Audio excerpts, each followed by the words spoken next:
Hello, hello, hello, and welcome to the conversation. Welcome, welcome. I am your host, Andrea B. Flintroy. I want to say thank you to everyone who is joining me on tonight and to the conversation community.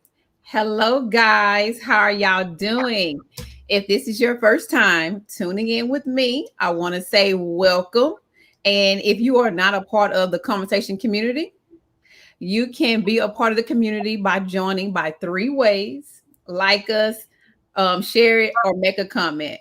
One thing about the conversation, and of course, we do this every Wednesday. So, again, if this is your first time and we've said something and you really enjoyed it and it resonates with you, hey, I want you to make a comment. I want you to have a conversation with us because even though we're talking, it's also a conversation for you to engage with us so you can talk with us and so we can hear what your questions are. And we have a new topic this month. Okay. So as you know, I've told y'all, well, it finally happened.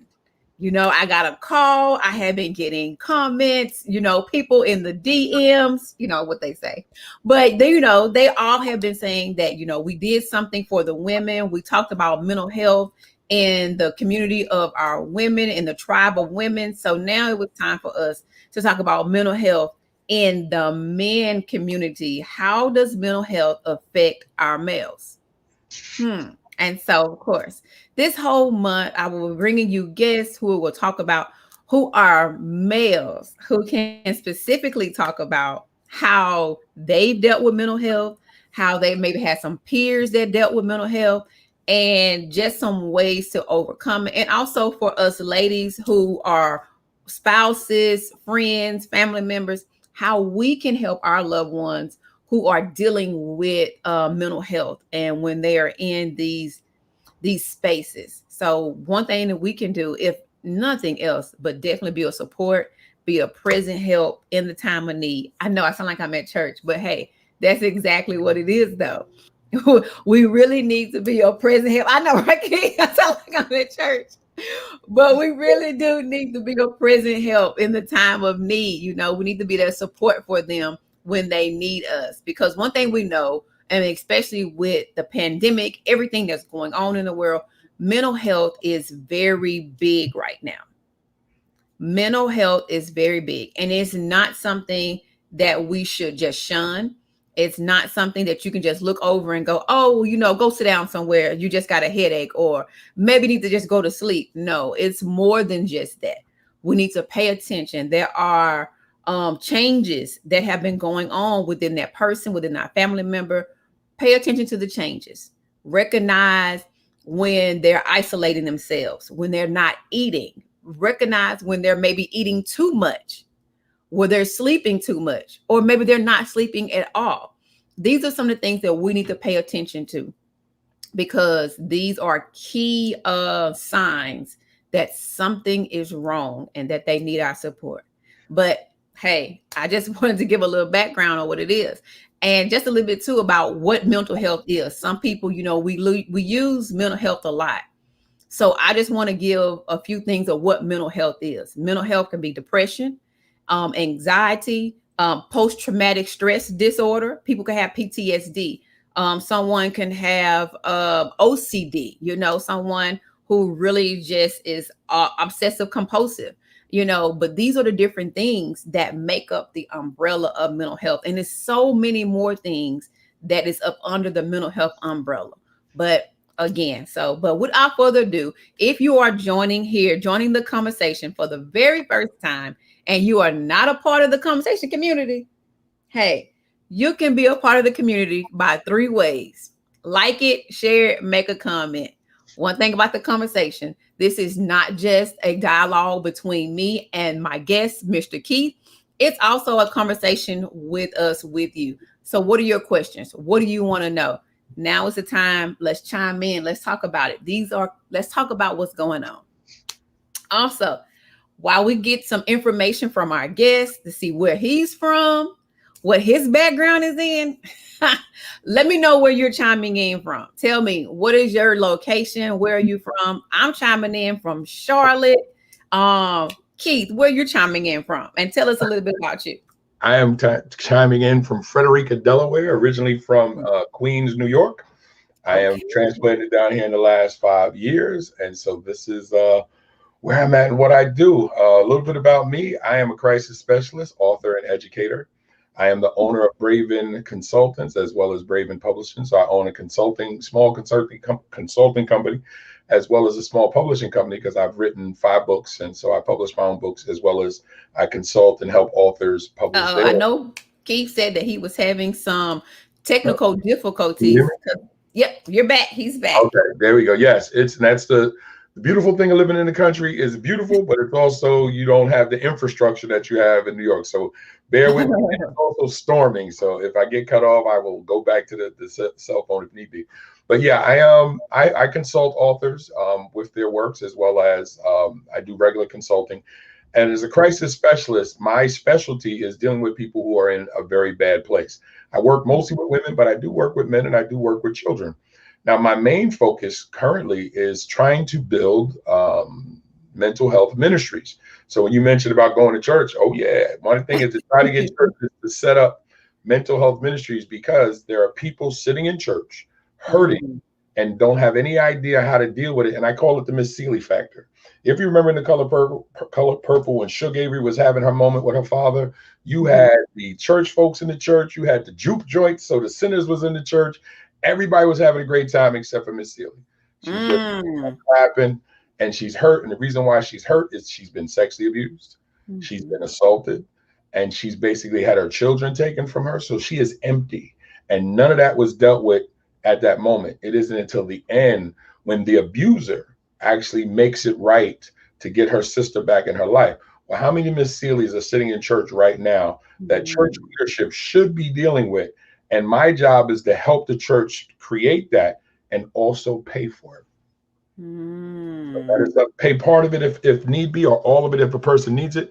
But the goal is to try to set up a way that if a person is coming to church, they should be fed not just physically, not just spiritually, they should be fed mentally or emotionally, because they call optimal health is when you have optimal physical, optimal social or spiritual, and optimal mental.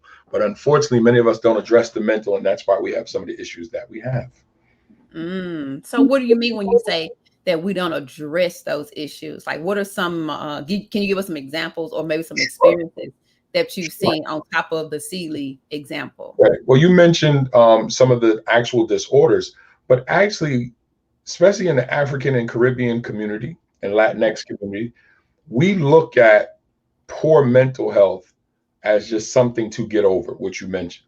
So it's not addressed. And then we say crazy often. We label things crazy. Oh, you just acting crazy. Or you got the crazy uncle. You got the crazy aunt. And because we put these negative labels on it, there's no real reason to have that conversation. And then our churches are the reason why I target churches. Many of us go to a pastor for a lot of things, but yet the pastor doesn't go to an outside entity and say, I can't deal with all of this.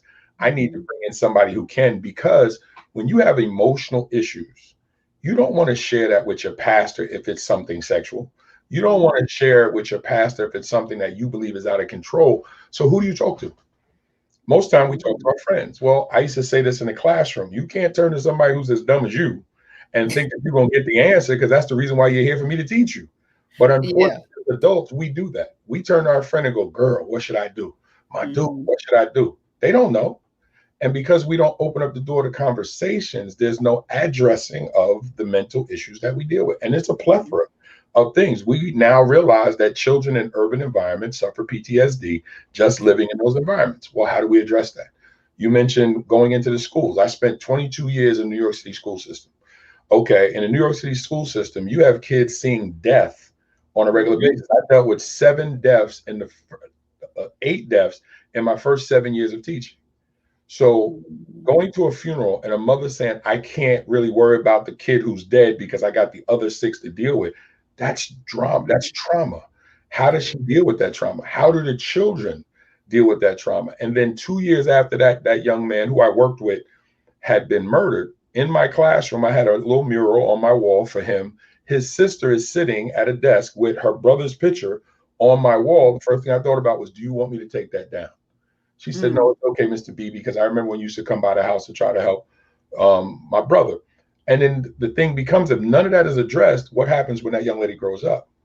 Now her boyfriend or husband is trying to figure out where all this trauma came from. Mm-hmm. And I'm rewriting my book From Gigolo to Jesus. I wrote a memoir about my life. In rewriting it, one of the things I realized is mistakes that I made at 11, 12, 13 years old affected me well into my 30s and 40 years old. Say Because, that again. okay, definitely. And the reason being is because I always tell people that I come across is that our past mirrors our future. Always, always. Well, And always, definitely. yes, because like you said, because of the things and the reason I say mirror is because of the trauma, the experiences that we go through in our younger years. And you know what? And now it has been studies have shown that it even goes back to the womb, where mothers are saying, well, no, because I might have had substance abuse, or because, I was kicked, or I was dealing with domestic violence. Oh, it didn't affect the baby. Yes. Studies have shown that abuse with the child in the room has definitely made a impact on that child, because now they're trying to figure out, they have these, it's like this stimulation that where when they grow up, as they're growing, we're trying to figure out why they jump at certain things, why they react to certain situations. And it's because of the exposed trauma that they had in the mother's womb. I know it sounds crazy, but yes, it goes all the way back to. It's not crazy at all. Let's put it into perspective. I'm glad you brought that to the table. Let's put that into some type of perspective for folks watching.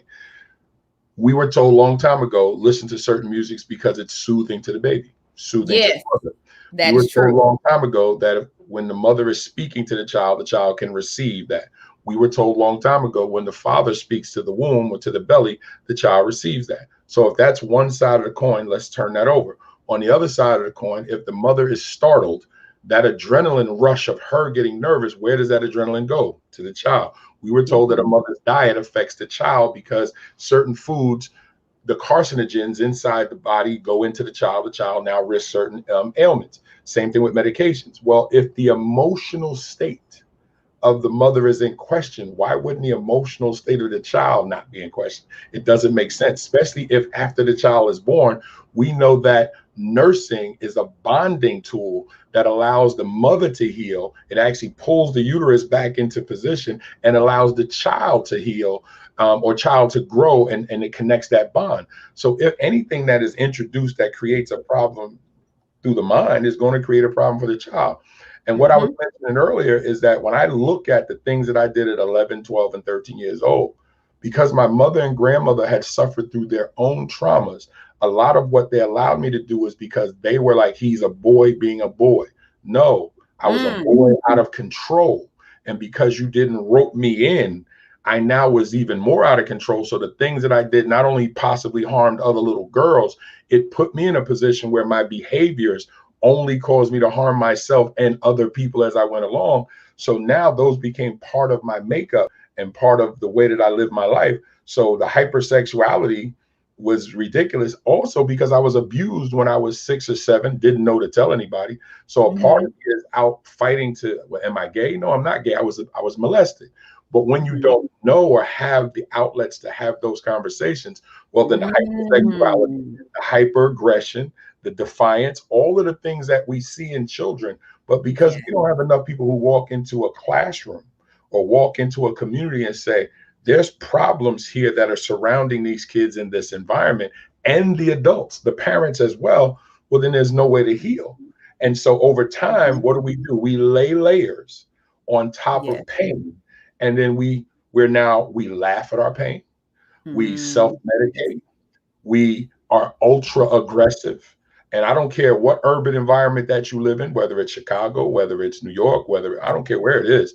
In any urban environment, the act of violence comes faster in those communities, simply because when you lay those layers on, that's how we protect ourselves.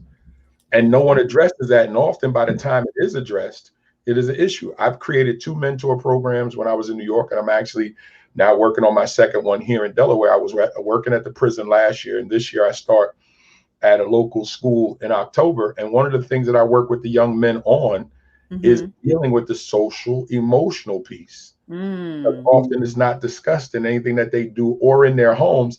And their fathers, speaking with the men, the topic of the night, their fathers don't know how to deal with it because their fathers don't know how to deal with their own mess. And so I'm here for that as well. So when you say social emotional, can you break that down for our listeners? Oh, of That course. social emotional process. Of course. As I was saying before, optimal health is the highest level of your physical being, the highest level of your spiritual being, or social, depending on the book that you read, and then the highest level of your mental or psychological being. So the social emotional piece is how I deal with people in an emotional setting in terms of how I think and how I react. So how you get down with your friends has a lot to say about your social emotional being. So how I deal with people, how I deal with myself, how I flow within my environment. Also, what personality type am I?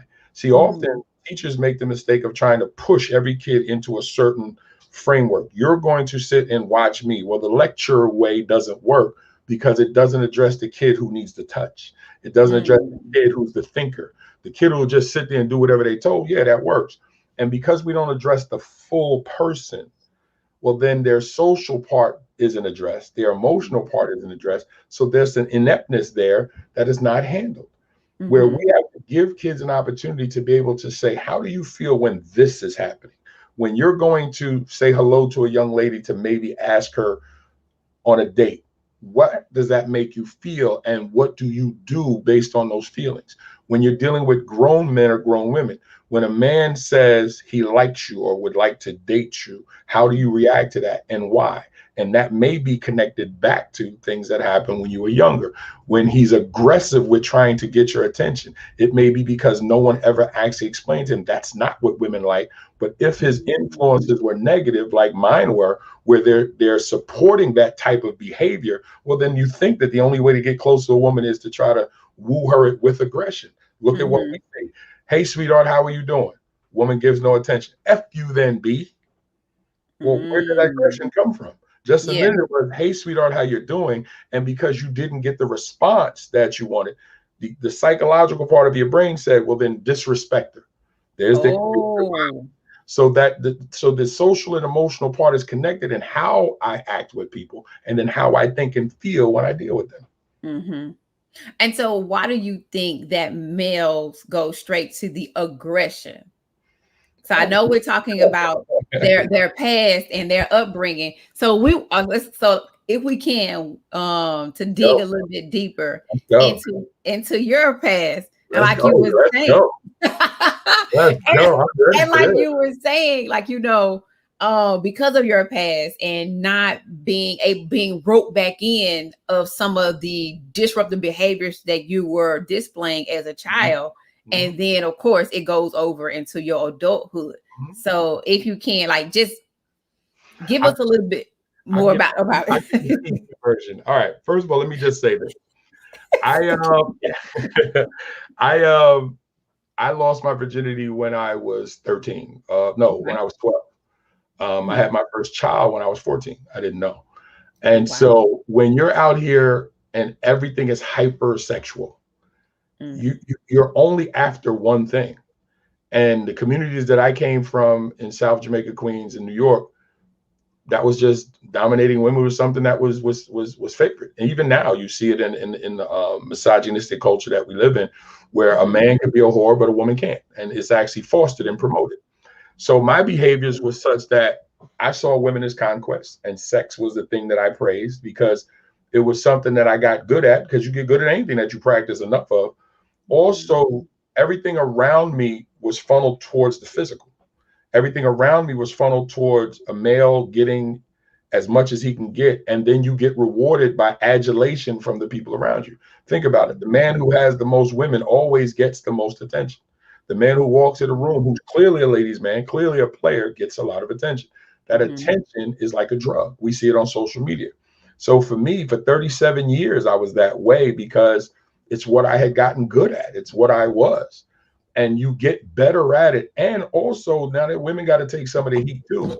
When I was 16, 16, a woman 40 years old got with me. We were doing our thing. And it wasn't until I got older and I realized we hear that often. Older Black women with younger Black men, and we quote unquote call them cougars, pumas, whatever. And we kind of smile at it. But here's the abuse that's actually happening. Okay. It didn't hurt my body. Actually, I enjoyed what I did. She enjoyed what I did because most boys between the ages of 15 and 21 are at their sexual peak. Sorry, fellas, I know you think you're slinging your thing at 30, but no, you were actually your best. You were actually your best between 15 and 21 in terms of your sexual prowess. You learn to get better as you get older. So what happened was at 16, she was enjoying it. And here's the problem. She didn't hurt my body. What she was doing was arming me with a knowledge at 16 years old I wasn't supposed to have. So here's what happens. What do you think? She left girls 15, 16, 17 defenseless. What is a girl my age supposed to do if now I know how to please a woman? She's defenseless. At that point, I was leaving women in a position with little girls where they didn't know what to think and feel because this woman was never supposed to be with me. She was molesting me. Then she goes, I like what we're doing. She brings a friend and says, do you think you could do to her what you do to me? And I was like, are you okay with this? She was like, sure. So now I'm in my first menage with, I think that one was almost 50. So because they were damaged and they were like, well, we from this young boy because all they wanted was the sex. I'm okay. And then they throw me a couple of dollars. So I was like, okay, but now let's look at what we see on TikTok. Let's see at what we look in videos. We see the older grandma. So we joke about the older woman buying a young guy a PS5. We joke about the older woman giving a young dude a place to live and stay because he's slinging a little something. So we're still promoting that type of behavior. And what that does, it damages the young man because now his focus, his mindset changes. His mindset is shaped that, oh, I'm ready. So now a girl who is 14, 15, 16, 20, 21. And I want all the ladies watching, because like I said, I deal with more ladies than anything else. I want you to pay attention to when your body is fighting against your mind, you go, I know he's a player. What do most men do to try to get you off the scent? They quickly try to take you to the bedroom. We saw it in the movie Baby Boy. The minute that he hit her, look what he tried to do. He tried to go in the bedroom and perform sex. Why? Because men realize that if you can get them in a sexual situation, you can start to change the way they think about what was going on in other positions. Men use sex as a weapon just like women do, but we also use it as a way to try to cover our mistakes. So for me, I had gotten very good at that. And over time, that's how I help men now, is to get them to understand there are many other ways to deal with the problems that you have and your women, but you actually first have to accept that you have some issues with yourself. Mm-hmm. So where do men, or at the time boys, get the idea that, oh, if I slang my stuff at her, I can keep her under my wraps, or I can make her do what I want her to? Where do they get that idea from? And the reason I ask this is because I was in at a group, and so we was having rap session. And so the guys that was in the room, they was like, at that time, my maiden name, they was like, Miss Brown, I can tell you what can happen. I can tell you what can happen. And I was like, well, okay, well, tell me what it is. And they was like, shoot, I'm going to give her something, make her go sit down somewhere. There you go. And now, mind you, the boys that were saying this were like 11 to 12. And I was like, now, where did they get this idea that if I give her some, she gonna go somewhere and sit down? First, they get it from home because they've heard it and they've seen it. Let's be real. We have heard women talk. We have heard men talk. And even though we have a lot of fatherless homes, that don't mean there's not no men in the home. And you also have to take into account that social media exposes kids to behaviors that they should never see, but because it's the Wild West and it's unregulated. I was on TikTok because I try to pay attention to anything that's popular. And one of the things that I noticed is that TikTok rinses and repeats the same foolishness, where now you actually can become famous by taking somebody else's video and recreating it your own way, which means the same stupidity is circling around. Well, there's that sexual situation because You have heard it in your neighborhood. You have seen it in your neighborhoods, heard it in your home. Then you have to introduce pornography into the picture, because now young boys have access to pornography in so many different ways, where in the past it was you can only get the dirty books at a magazine. I mean, at the newsstand in a magazine form, or you could try to sneak and watch a VHS. There wasn't the extended ways to be able to get to pornography. Now, if you have a phone, you have access to every porn that's in there, and it's free. Now, what is a kid supposed to do when now I have access to all this visual? Well, of course, I'm going to want to do it, because I now have access, and anything that I see long enough, of course, I want to try it. And also, you have to say on the other side of that coin is fast little girls with fast little boys, because the environment promotes it. Also, we have a lot of older folks who promote that behavior because they're doing it. When I first started teaching in 1995, when I started teaching with the Board of Ed in 1998, I had a parent come in half naked, go-go boots on, and for open school night. And I'm like, who comes to school like this? And when she sat down, she was like, well, yo, you're a handsome man, you know. And I was like, okay, what does this got to do with your child? And she was like, well, you know, and you know, he has no father, and you know, I'm home all by myself. And the lady behind her said, will you stop pimping and just go ahead and talk to the man? And I'm like, it ain't working anyway, because I ain't got time for this. But again, what is the child seeing? Your mother's up here half naked, and you see this, so you're going to think that this is the way women should dress. So my question is always, what else is the child seeing? And what we have to realize is that we are the products of our environments. We are products of the things that we are in proximity to. And if we're in negative environments, we're going to have negative actions. There's no way around that. Now, some roses do grow up through the concrete. We know that. But overall, you cannot be a negative environment and not think that negative things are going to happen. The Bible says bad company corrupts good manners. And depending on the version of your Bible, it says bad communication affects good communication. So either way, the Bible actually explains to you that if you're in negative environments, bad things are going to happen. Just take a look. Anytime you're in, and what do we say to our children? Be careful of the company that you keep. Why? Yeah. Because if they get in trouble, you get in trouble. Well, there's truth to that. And so what happens? Over time, we become, and what they say, show me your 5 friends and I'll show you who you are. Where does that come from? Interesting.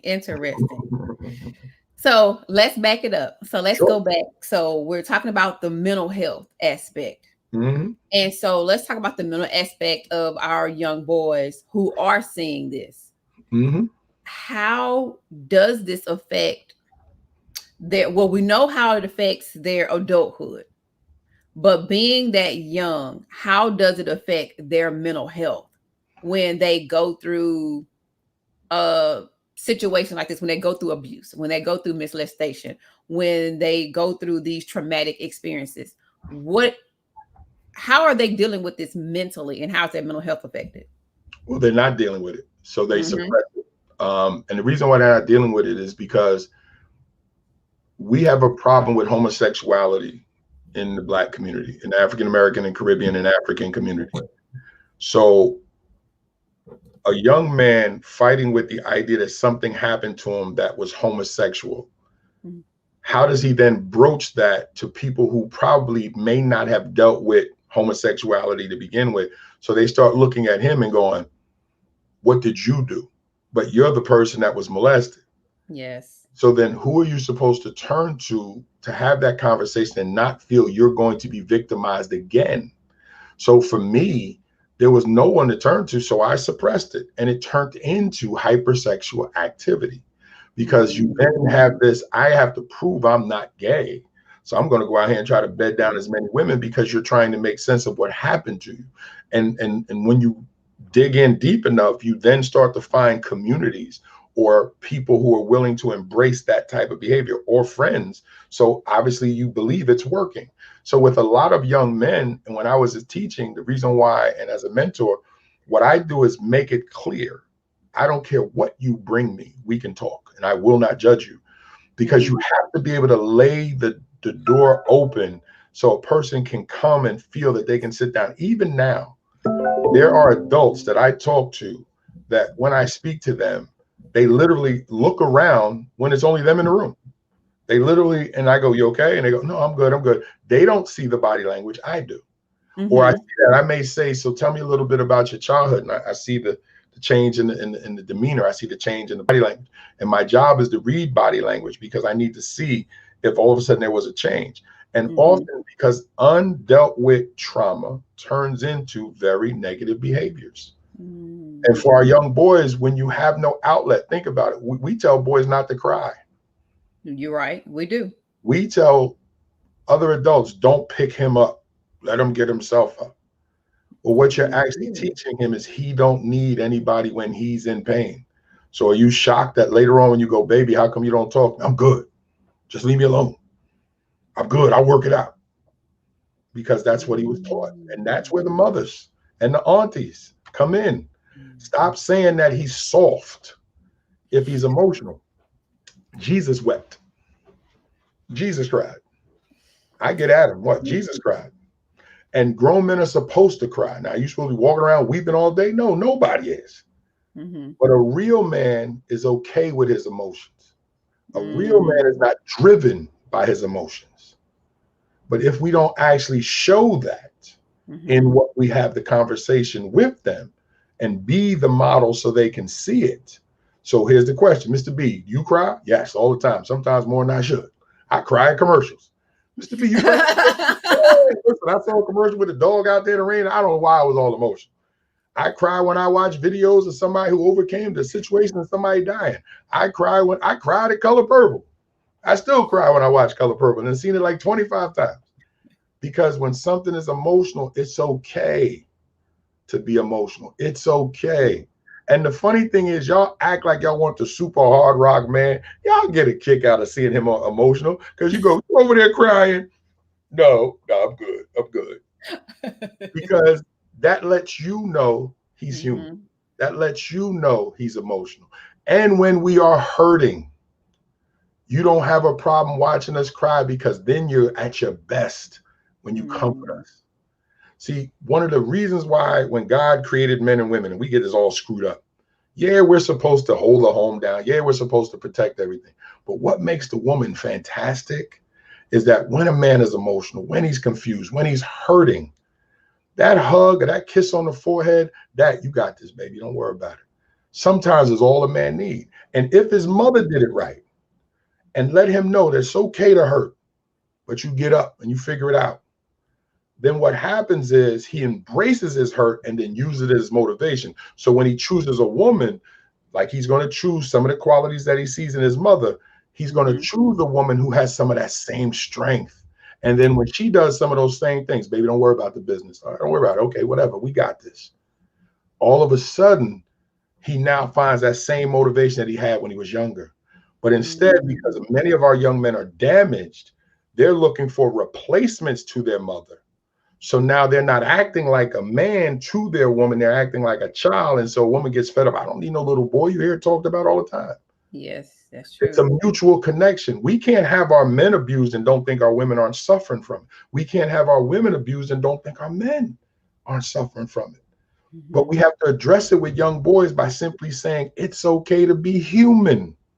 You don't have to be superhuman. Just like our sisters, y'all don't have to be superhuman, even though you've been placed in that situation. That's true. So that's where we actually fix it and heal it by letting little boys be little boys, whatever they're going to be. But make them feel safe to be that. And when they come through that, man, listen, don't they cry when they win championships? Don't they cry when their sons and daughters are born? Don't they cry when mom and dad leave this planet? Yes. So crying is natural. It is what you do after the tears. But if you can't have that conversation, if you can't express to them that there's nothing wrong, that is more manly to cry than to hold it in. Because if you hold it in, you're going to make yourself sick. And that's why men of color are dying at quick deaths because of that. And that's true. And I agree. I truly agree. So how do we as a community, as mothers, as fathers, as uncles, as aunties, grandmas, grandpas, how do we as a community make that space for them to know that it's okay to cry, it's okay to be hurt? Because you're still a man, even if you do cry, even if you do hurt. So how do we create that non-judgmental space for them to be able to express themselves? That's a great question. And I just saw the comment come up, is that it's more manly to cry than not cry. I think it was, I didn't catch the name. I think it was Lionel or Lonnie. Lonnie, that's a great point. It does take a man to be stronger. And to your question, Andrea, allow us, the professional, to take the floor. One of the reasons why I look to set up mental health ministries, why I go to leadership, church leadership, is we already have the bodies in the building.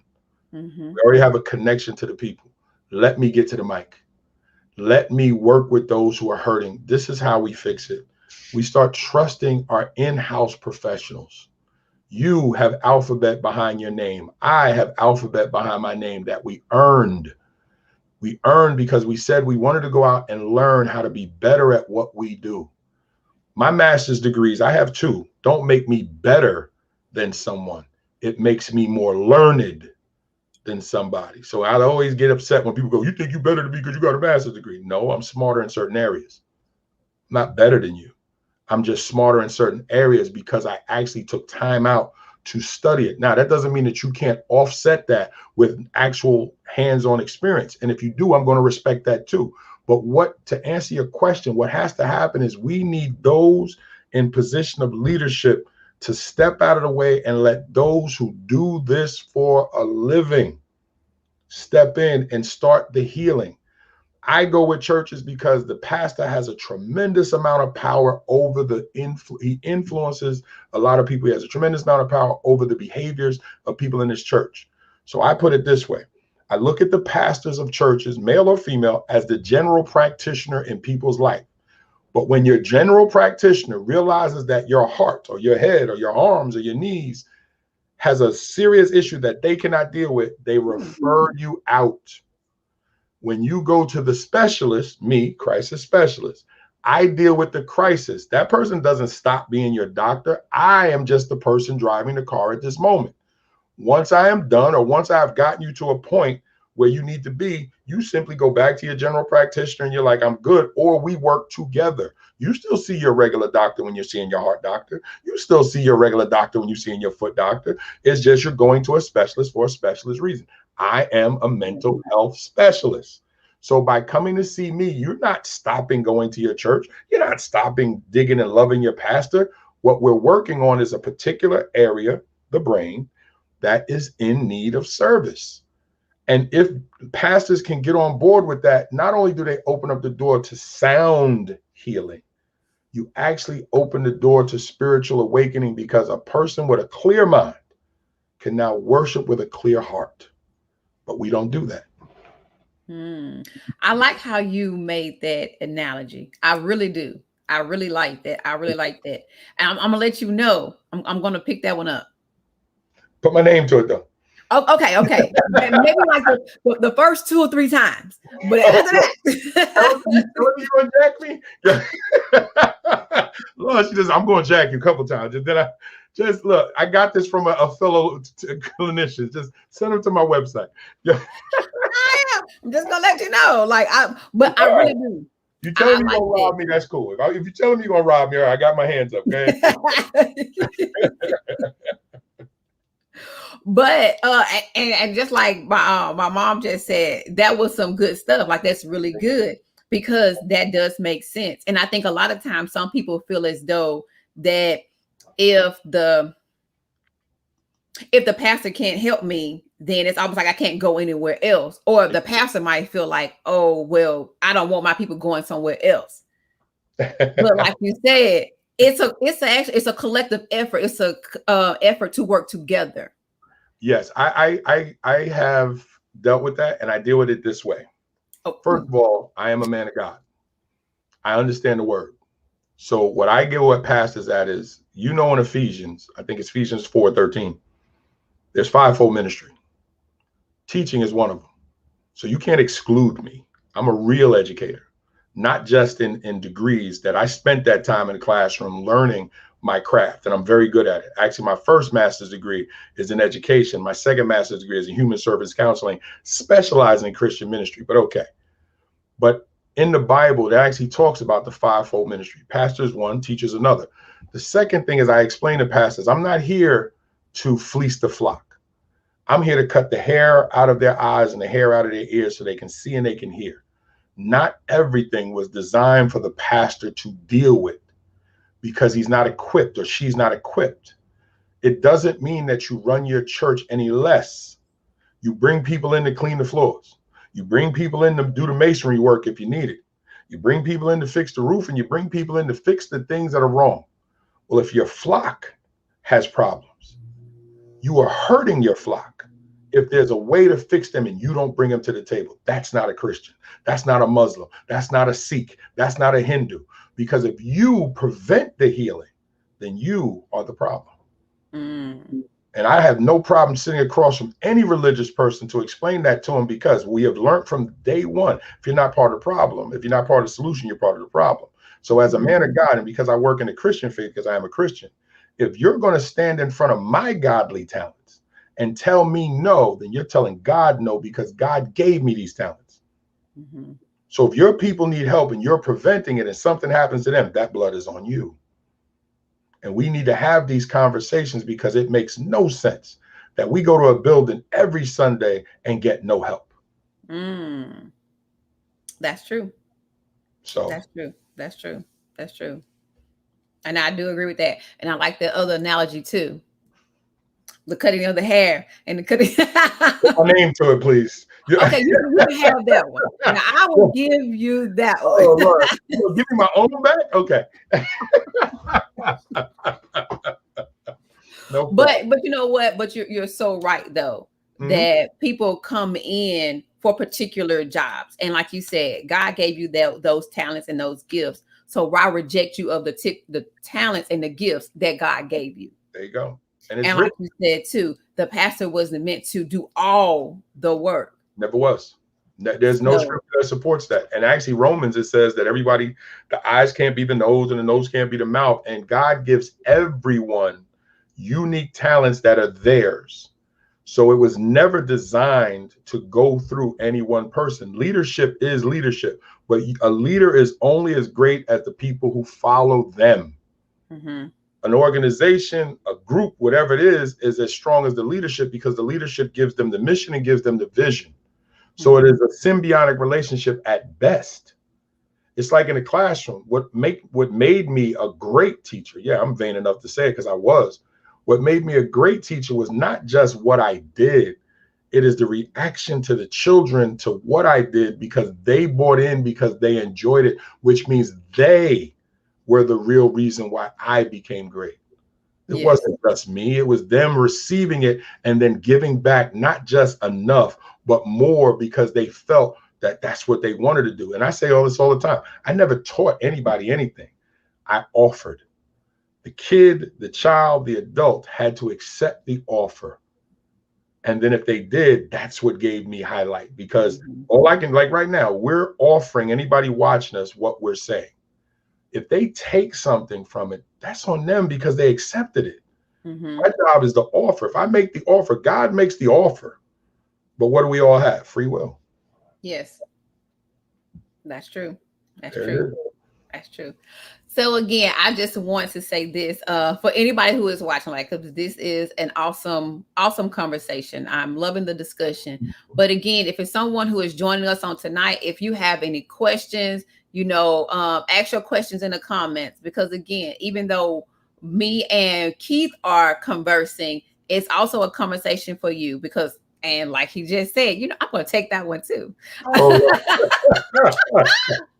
Okay. But like he just said, though, again, we're only as good, or the show can only be as good as the people that are watching, that are tuning in, that are taking something away from it. See, told you I was going to take it. Got it. Got that from Keith Belvin, though. You got to, and I got that from my friend Keith. You got to add that caveat. There we go. And I got that from my friend Keith Belvin. See, I had a sign in for it for you. There you go. But no, truthfully, so this conversation, again, all month long, if you're tuning in, we'll be talking about mental health, males and mental health. Like Keith said earlier, that if our men are lacking, then our women are lacking. And if our women are lacking, our men are lacking, because we all make up one big community. Yes, And so in order for us to help one side of the community, we have to help the other side. So we can't just help our women and give them information and not give it to our young men, because now we're looking like we have a seesaw and we're up one way and not the other way. We should make it an even balance. Can I offer something to that? And Go ahead. This is why women are my target audience. Let me tell you why. By addressing the pains and the ills of women, it actually allows me to get to the men, and I'll explain it.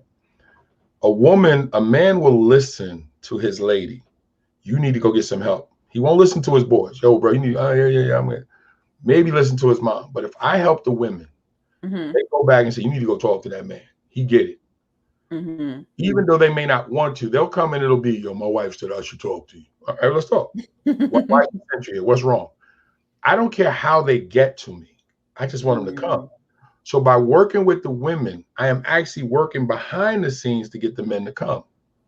Because now the man goes, well, I see you changing. I guess you're trying to be something different. You should go to him too. And I work with couples too. I have a couple of couples that I work with. And I noticed that in the couples scenario, I see the man trying to, you're not gonna analyze me. And I go, bro, you okay? Because I need you. I need you to help me. I can't fix this without your help, because I will acquiesce my power to you, but you're not in control. I will empower you, but I won't allow you to control me, just like I'm not trying to control you, but I will control the room. I may not be, I'm never the smartest person in the room. I don't allow myself to get vain like that, but I am the smartest person of who I am. I know me better than anybody else in here. So when I have two people in front of me who are hurting, my job is to figure out a way to get that hurt out so we can see it, and then now curve it away or accept it in for myself so they leave without it and I can wrestle with it, because I'm built for that. You don't become a crisis specialist just because you give yourself a name. You become a crisis specialist because one of the hashtags that I have is bring me your pain. That's actually my hashtag, is bring me your pain. And the other one is we can fix this. Because once you can bring me your pain, now we're in a good position. Now you've laid it on the table. You said, okay, Mr. Keith, I've did what you said, I've come. Let's go. Because now my gifts can be activated, but I can't do it if you're silent.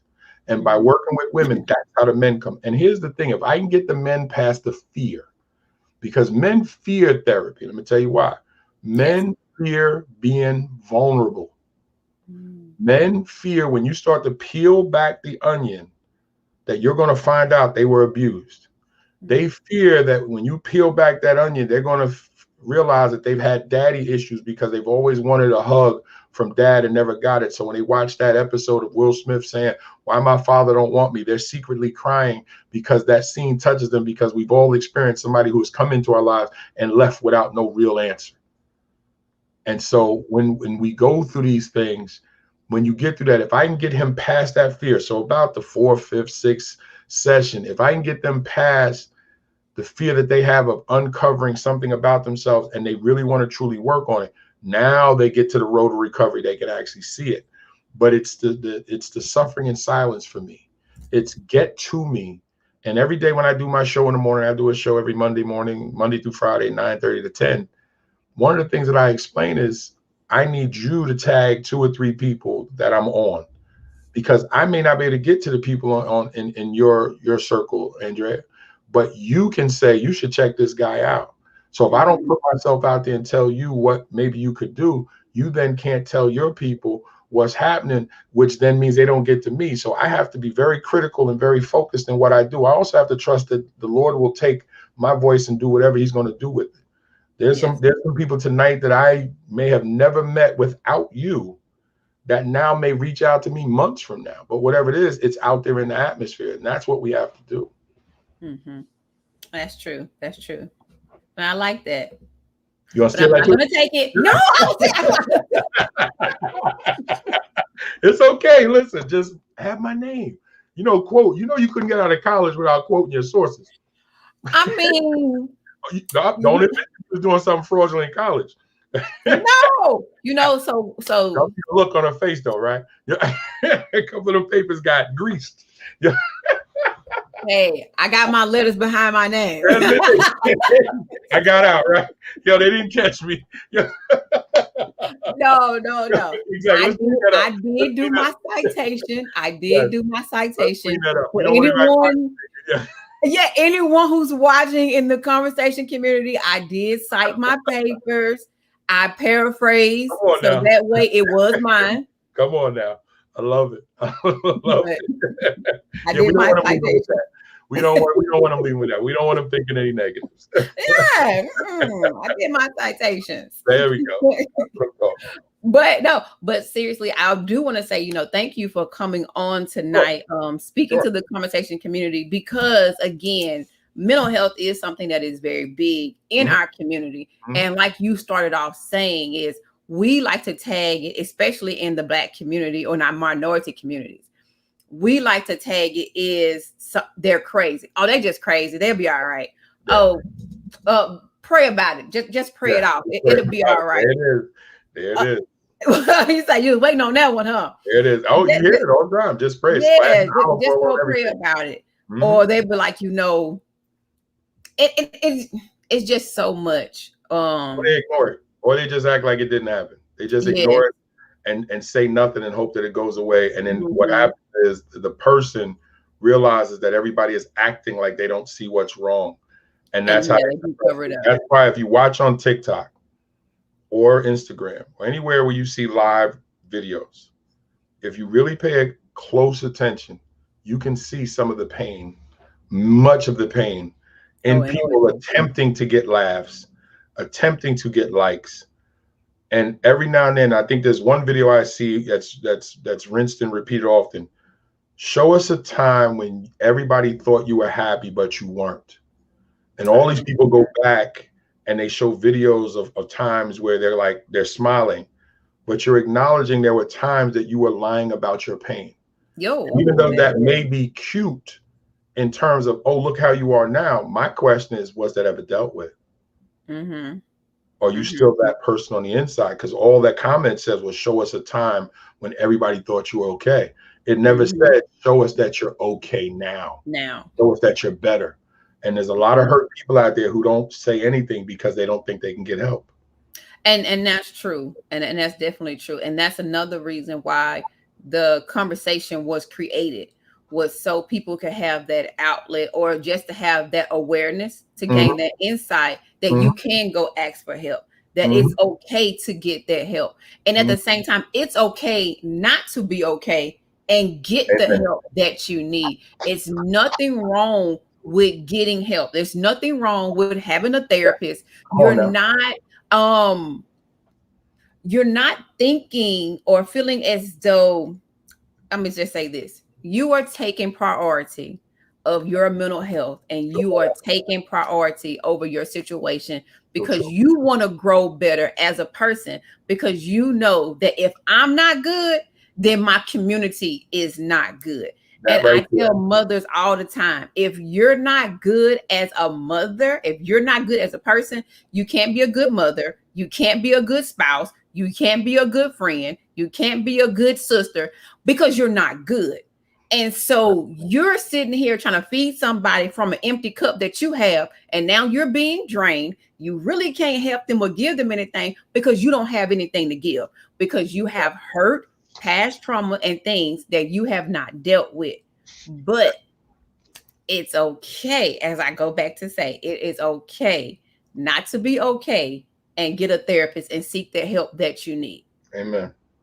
I agree. Nothing wrong with that. And I hope that everyone is listening, because that's why, they have to allow us as mental health clinicians in whatever area that we do, whether it's in the school, the church, in the streets.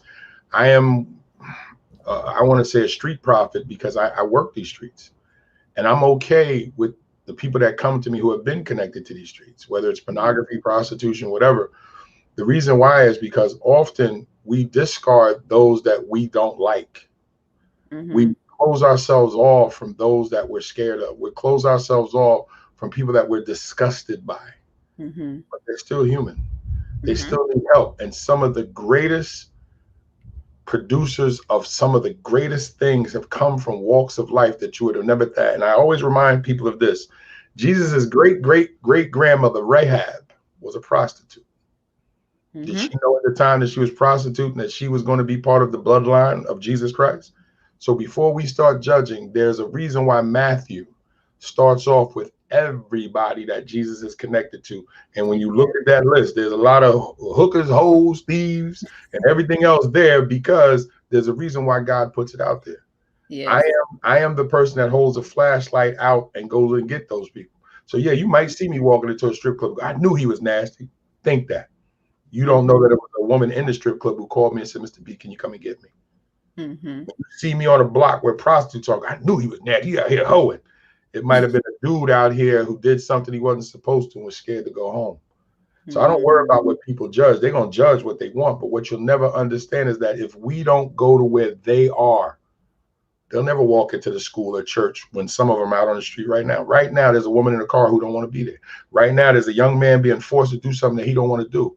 He may never walk into school and say anything and never walk into a church and say anything. But how does he know that there's help out there? We have to go to him.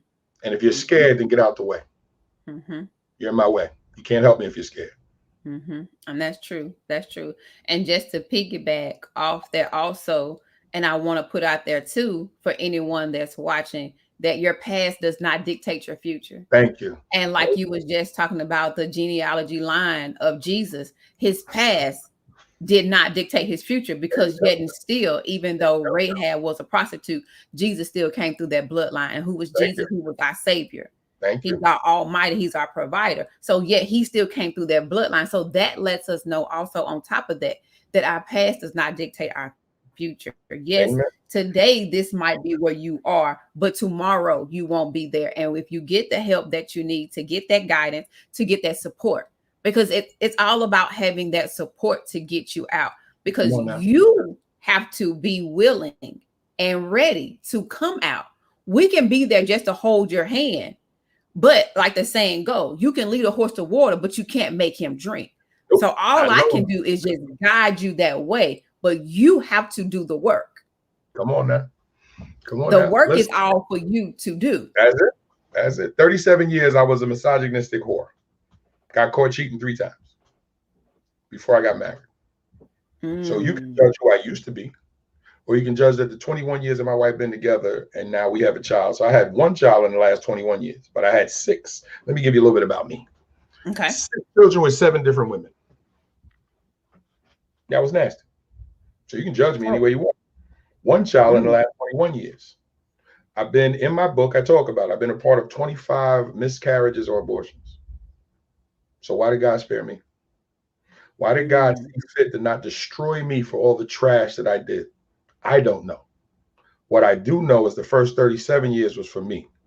The last 16 years has been for him. My prayers is for time and clarity. If I'm clear about what you want me to do, Lord, and you grant me time, I'll fix it. That's what I pray about, because I can't go back and be what I wasn't, because that's what it was. And when I get church folks who jump up on their soapbox and they ready to start stoning me, okay. I ask them a very simple question. Anybody watching, I'm going to ask you the same question. Do you read your Bible? And when you say yes, I'm going, okay. In the New Testament, Paul wrote 19 of the 26 epistles. Okay. And I ask people, do you have any problem reading those 19 epistles? Do you read the word? Do you believe what Paul wrote? Yes, I do. Yes, I do. I read my Bible daily. So you have no problem reading the books of a man that killed men, women, and children in the name of the Romans. But yet you would judge me? Why did God choose him?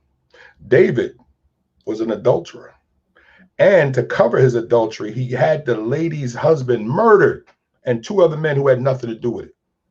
You okay with that? You tell the story of David and Goliath on a regular. How come you don't tell the rest? It cost David 3 of his children, though.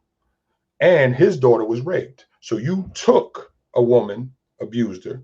God allowed your child to be abused. You took the lives of 3 men. God took 3 of your children. Solomon, David's son, didn't learn, smartest man on the planet, what destroyed him? Women. The same thing that destroyed his father. Sins of the father carry over to the child. So we can play the game, but there's so much mental abuse that is shown in the Bible that God was able to recover and use some people that if you looked at who they were initially, they were horrible. But when God said, no, I can use them and I'm going to use them, we look at what they did in the end. So you can judge what I was 37 years earlier, or you can look at what I've done the last 16 years. But either way, I'm not going to worry about it, because the girls that I have saved from having abortions, the young men that I've had to save from seeing somebody murdered, the couples that I've helped when they were ready to split up, when they didn't have the problems that they thought they had. I know what I do, and I know God sees what I do. But the real question is, do you know that God sees what you do? So judge if you have to. Well, we're trying to make a non-judgmental space. Well, actually, you have to make a judgmental space. You know why? We all judge. When you go outside, you judge where you're going to go. You judge what you're going to eat. The question is not to project your judgment. See, I can judge action as a Christian. I can't judge a person's heart. It's called discernment. We all want discernment, but we forget to look at the definition of discernment. It says judgment. We make judgments all day. You can't judge a person's heart. But what I can judge is their actions are negative, because that allows me to step in and say, sister, don't do that. That's going to hurt you. Brother, don't do that. That's going to hurt you. Now, your reasoning, that's why we have sessions, because I need to know where that comes from. But I have to judge that the act is negative to even be able to give you some help. So judgment is definitely necessary. Jesus judged. You sure this is what you want to do? Sure this is what you want? He had to judge that. Told you. Think about it. See, we get so used to saying, don't you judge me, because in Matthew 7 it says, judge not, for ye shall be judged by the same thing. See, we don't read all the scripture. We read one or two pieces and run away with it. But we forget that discernment is judgment. And it is judgment that says, this is the wrong club. Let me go home. It is judgment that says, this is the wrong woman. Let me put my pants on and go home. We judge that this is the wrong man. Let me say no to him. We judge that the vibe in here just ain't happening. Let me get up out of here. We judge that something's wrong with my son. Why is he moving like that? We make judgments on a regular. The key is that we cannot project it to the point that we cannot even see or hear the person that we're talking to. That's what's missing in church. And that's why teachers are not looked upon the way they should, because we don't have real teachers in the church. Go to Bible study on Sunday, read the Bible a little bit. Now go to the big church and let's have service. So teachers are not even considered or exalted to the level that they should be. That's some heavy stuff, Keith. That's why I scared of Pat. Man, I ain't letting that crazy man in my church. No. Yes, I had one pastor. You. They invited me to speak, saw some videos, and then they hit me up and said, the pastor changed his mind. Can you send us back the money? I said, sure. I don't spend the checks until after I speak anyway. Yeah. It's okay. I'm here to step on toes. Jesus did, and they killed him for it. It was church folks that killed Jesus. The Romans did the deed, but who actually put it into motion? Church folks. We don't want to talk about that. but we have to, because it's human nature that when something is opposite what we believe, we attack it. We do. And we see it more so right now, because we're so partisan right now that we turn a mask, something to cover our mouths as a way to protect ourselves from a deadly pandemic, into something to fight over. But yet for years, we've been saying, cover your mouth when you cough. So now we're going to fight over the fact that a piece of material that could maybe help us stay alive is an issue. And the suspect part of it is, for years, we were told no shirt, no shoes, no service.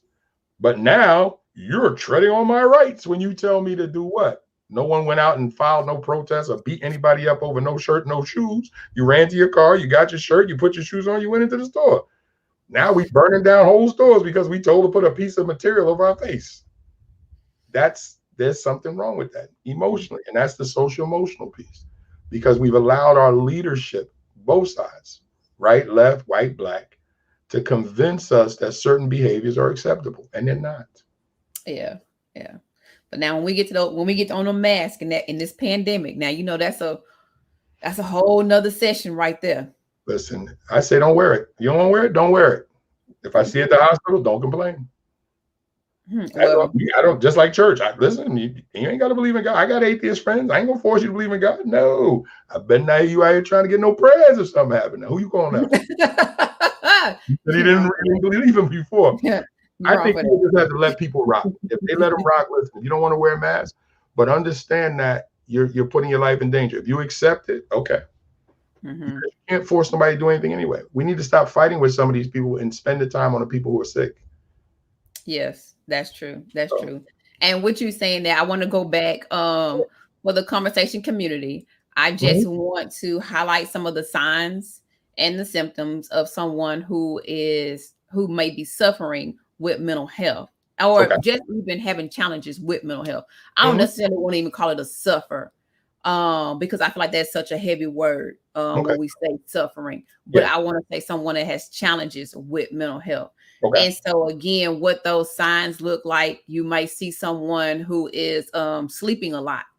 You may Mhm. see someone who's not sleeping at all. Mhm. You might see someone who is gaining a lot of weight. You might see someone with weight loss.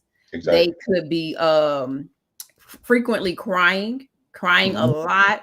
They can even have, and this is what I forgot to mention earlier, was outbursts, like temper outbursts, where Mhm. you might see someone happy, but literally in the same second or like minute, they have gone Yeah. from anger to happiness. Yeah. And so it's like you go from one side of the spectrum to the other one.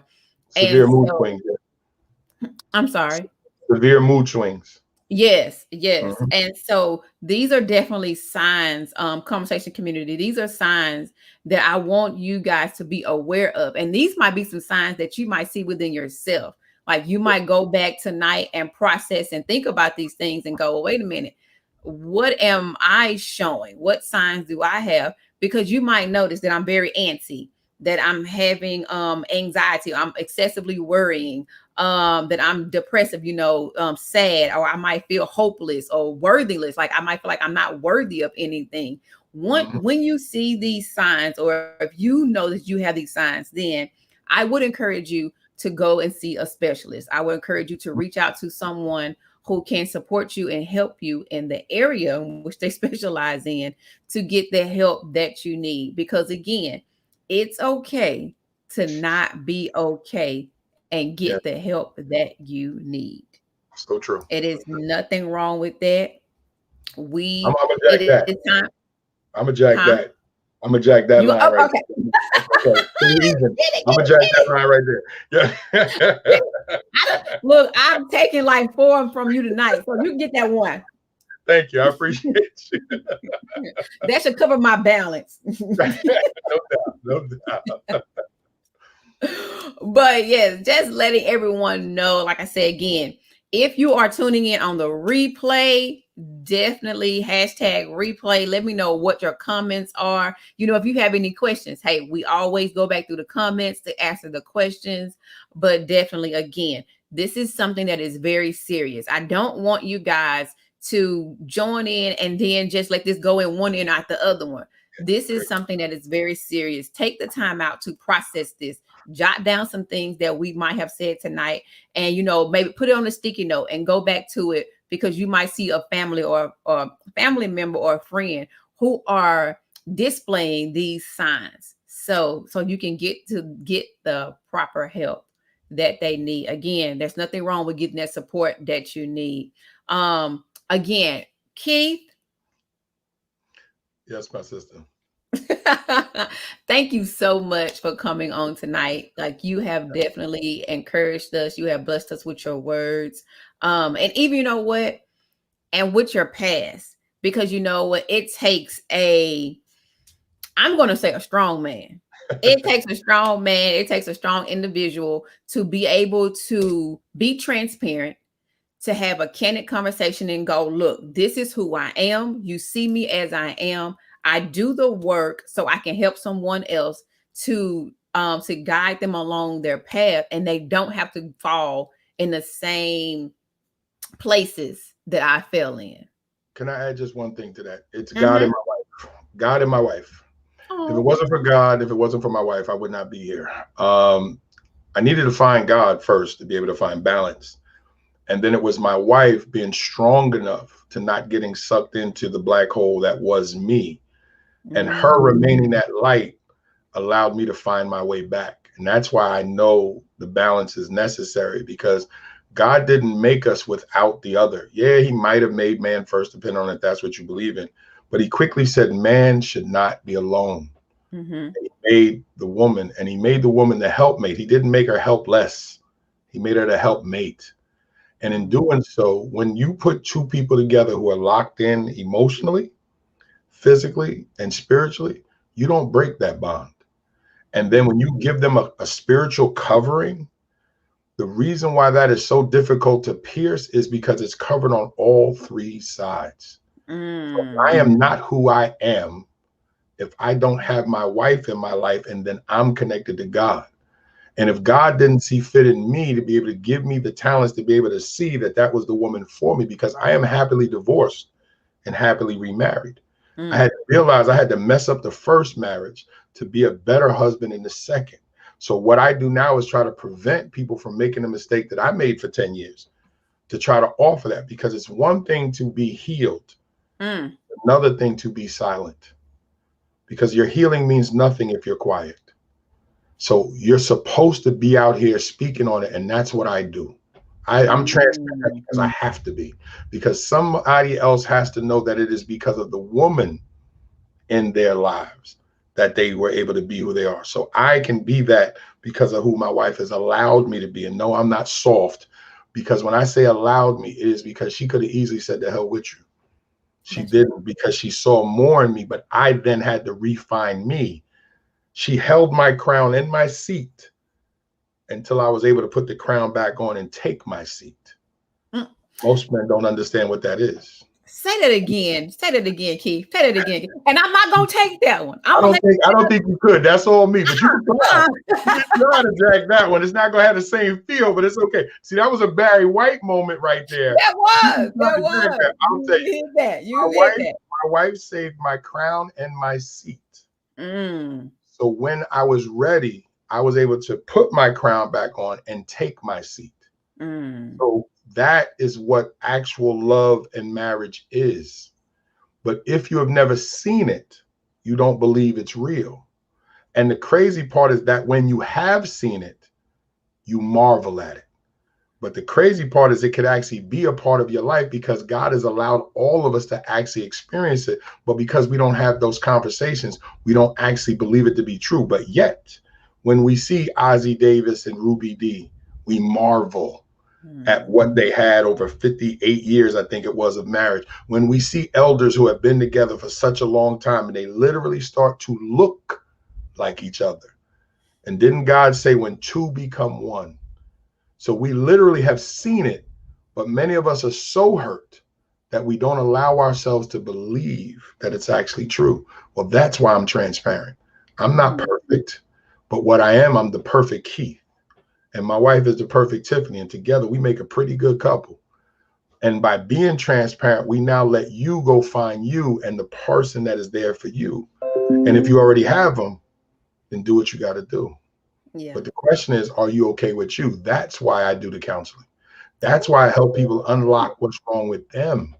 Because once you unlock what's wrong with you, then it's easier for that person, male or female, to take their position next to you, not behind you, not in front of you, next to you. I like that. I like that. And I like that. I like that last line, how you asked that question. Are you okay with you?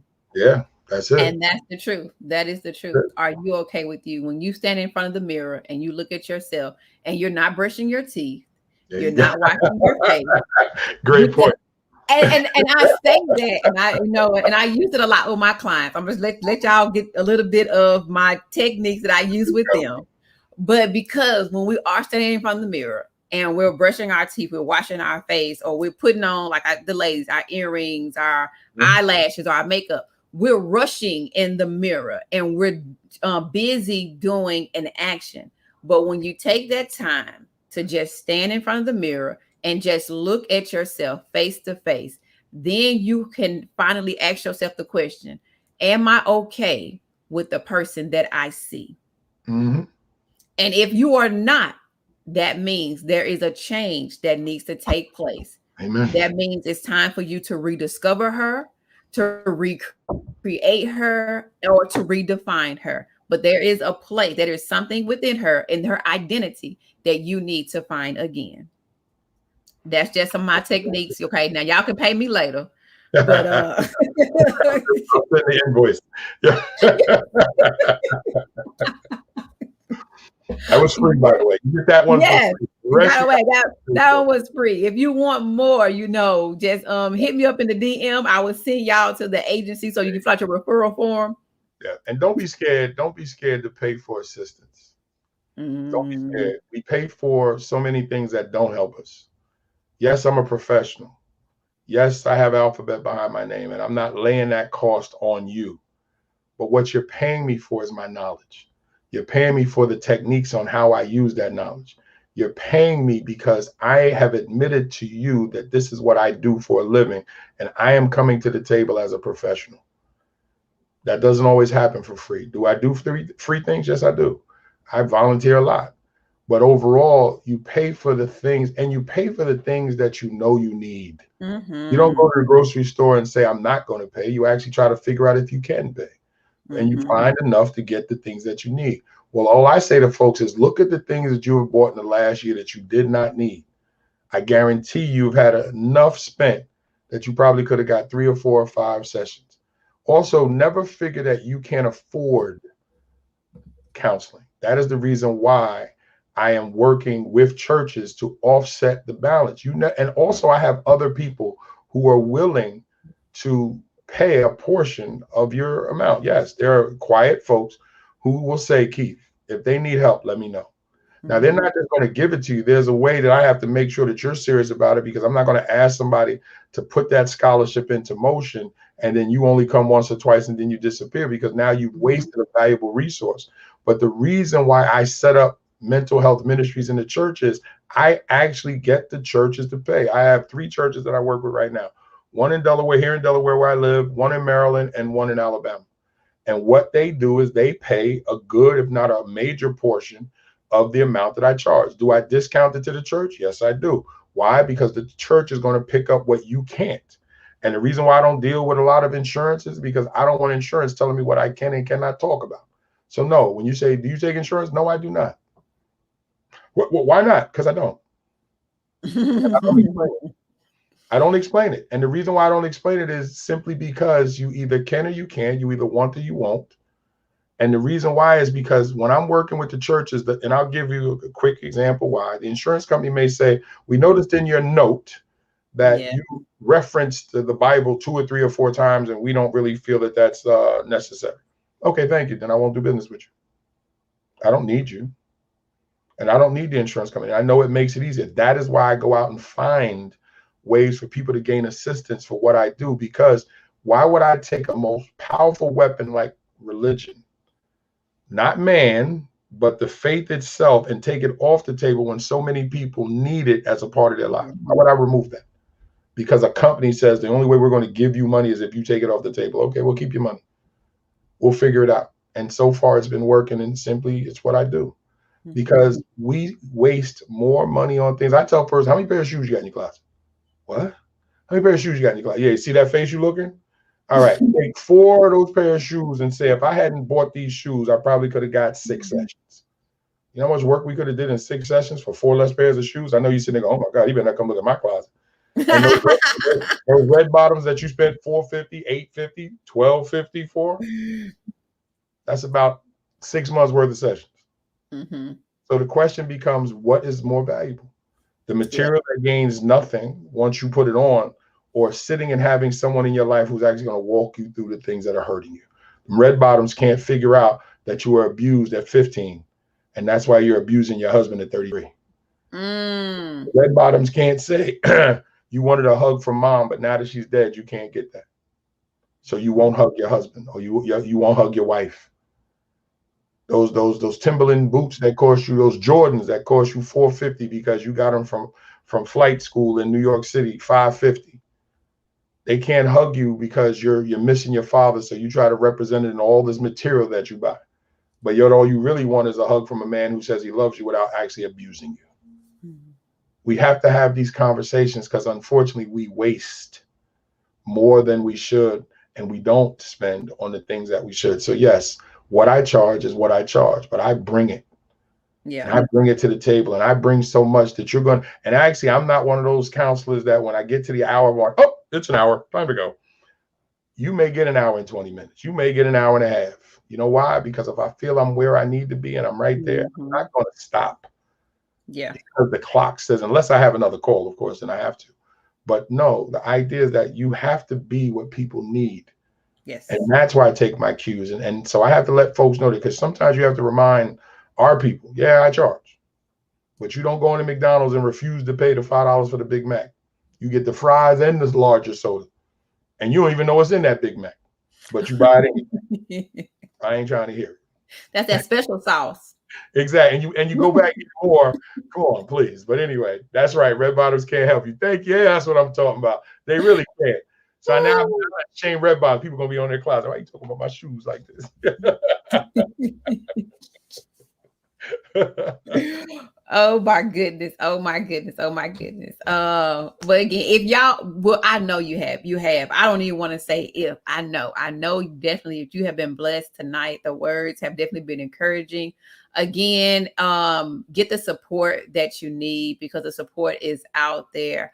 I have Keith's information. You guys can follow him, DM him, ask him any questions that you might want to. You may did not want to ask any questions tonight because you didn't want me to show your name, or you might didn't want anyone else to see your name in the comments. But definitely DM him, the questions that you might have, so you can get that help that you need, or that support that you need. We're definitely here to be an advocate any way that we can for you, to help you support you and the help that you need again.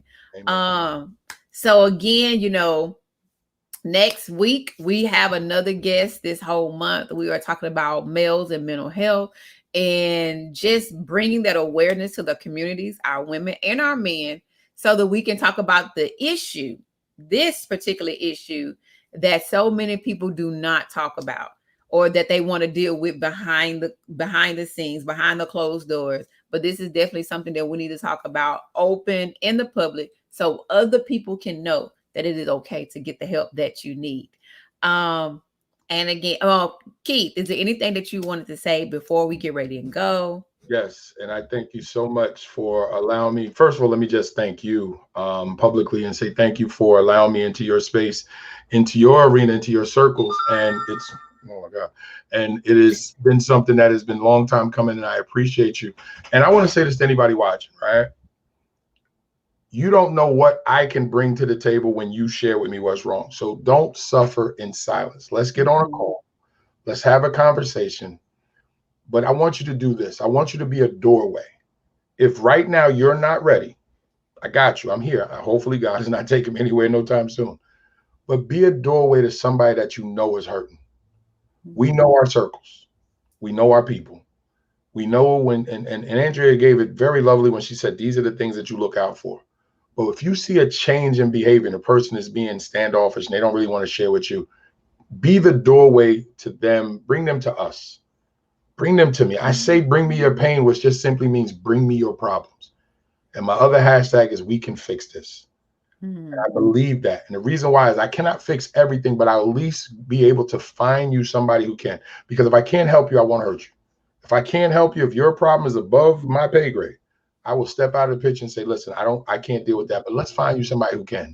Let me make some calls. Let me see what it is that we can do. And let's see if we can get somebody who can step in and help you, but I'll be there while we do that.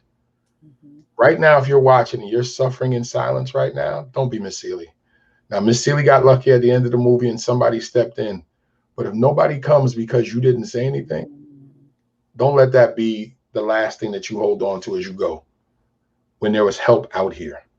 That's like me having a life preserver and saying, anybody need it, and you're drowning and you quiet. And I'm looking to throw it. And you're like, I'm just going to go ahead and sink. That's silly. Hold your hand up. Like in the Titanic, she jumped off that door, swam in the cold water, and pulled the whistle out of a dead man's mouth. I might have had to go at that point. And was going to The boat was heading in the other direction. I don't blow this It whistle now. I'm was. tired out It here. was. And she went on to live till she was old. So you got to understand, I love movies and I'm a movie junkie, but what you got to look at is what we've seen in that. Her man died, death all around her. But I got to muster up enough strength to save my own life. And she did. And Rose went on to be able to come back to that very spot and then close her eyes her way. And the last thing Jack said was, live your life. Live it. And she did. Remember, all those pictures that they showed you at the end of the Titanic was to show you that Rose lived a life. Mm-hmm. And at the end, messed around and had the blue diamond still in her hand and threw it away. I was hurt there too. I was like, you threw away $1 million. What's wrong with you, Rose? I thought she was going to jump in, but that's just something different. But anyway, I was like, oh, this old lady leap off. No, I'm just joking. But I do play. Listen, I do play. So if you don't like humor and you one of those people that comedy irks you, I'm not the person that you want to reach out to, because I do joke and laugh a lot. That's why I get in so much trouble. But at the end of the movie, she closed her eyes and went her way. Well, many of us can create that same situation. So I just want to leave you with this. Don't suffer in silence. Not when there's help out here. Let's get on a call. Let's talk. I'm here. I'm ready. And let's see what happens. And again, thank you for having me tonight. Yes, awesome, awesome, awesome. All right, conversation community. I will see you guys next Wednesday. Again, y'all know we're here in the same spot every Wednesday. And if you are not a part of the conversation community, you can be a part of the community by 3 ways. Like us, share us, or make a comment. You can definitely be in the conversation community, be a part of this group. We definitely like to bring encouragement and bring support to anyone that's in this group if you need it. All right. So again, I'll see y'all next week. And remember, show the world who you are and don't allow the world to tell yourself who you are, because you are the person who must show up for herself or show up for himself.